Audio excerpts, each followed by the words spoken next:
आई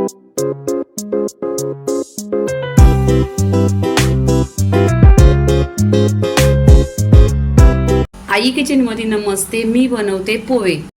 आई kitchen मध्ये नमस्ते, मी बनवते पोहे। तर इथे पोहे बनवायला आहे ना, इथे पोहे घेतलेले आहेत 250 ग्राम। इथे जुने पोहे घेतलेले आहेत, ह्याचे पोहे आहेत ना सुटसुट होतात। इथे 1 ते 2 पाण्याने ना स्वच्छ धुवून घ्यायचं। गॅसवर कढई ठेवलेली आहे, त्याच्यामध्ये तेल टाकलेलं आहे 1 चमचा।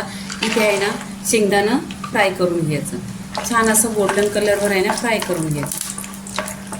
इथे शेंगदाणा छान असं फ्राय केलेले आहेत पहा, गोल्डन कलरवर। आता हे आहेत ना शेंगदाणा काढून घ्यायचं। इथे गॅसवर आहे ना शेंगदाणा तळलेलं तेल आहे, त्याच्यामध्ये काय करायचं, जिरं आणि मोहरी टाकायचं। छान अशी तरतरली पाहिजे, फोडणी आहे ना एकदम खमंग बसली पाहिजे। इथे फ्रेश कढीपत्ता टाकायचा, कढीपत्ता पण छान असा तरतर झाला पाहिजे। इथे 2 हिरव्या मिरच्या आहेत त्या टाकायच्या।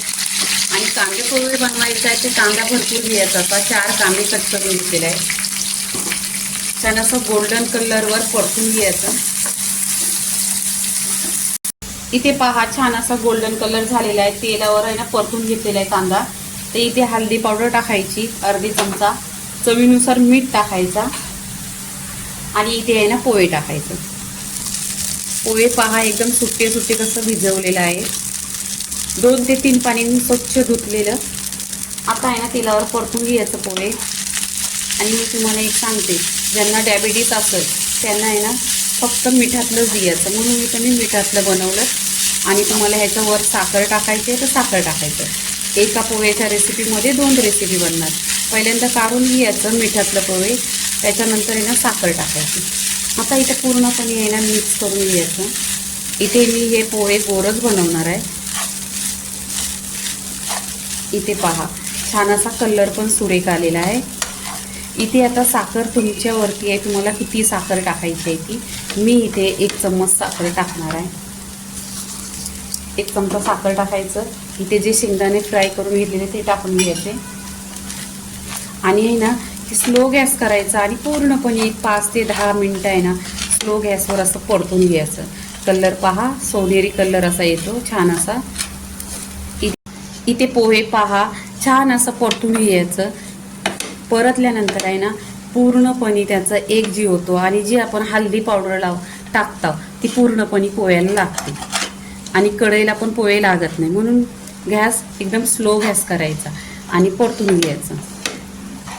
इथे पहा 5 ते 10 मिनिटं आहे ना मी छान असं परतूनच घेतलं स्लो गॅसवर।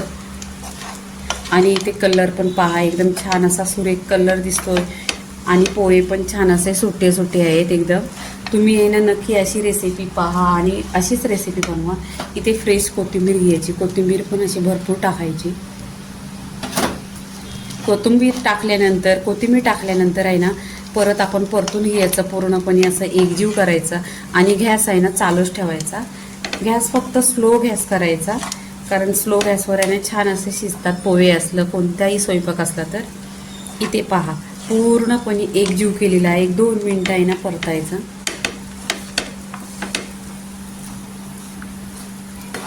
आता पूर्णपणे आपले पोहे पहा दिसायला पण खूप छान दिसत आहेत आणि इथे पूर्णपणे रेसिपी झालेली आहे पहा, एकदम छान दिसायला आहे। आता इथे आहे ना मी गॅस बंद करते, पूर्णपणे गॅस बंद करते आणि प्लेटमध्ये काढून घेते।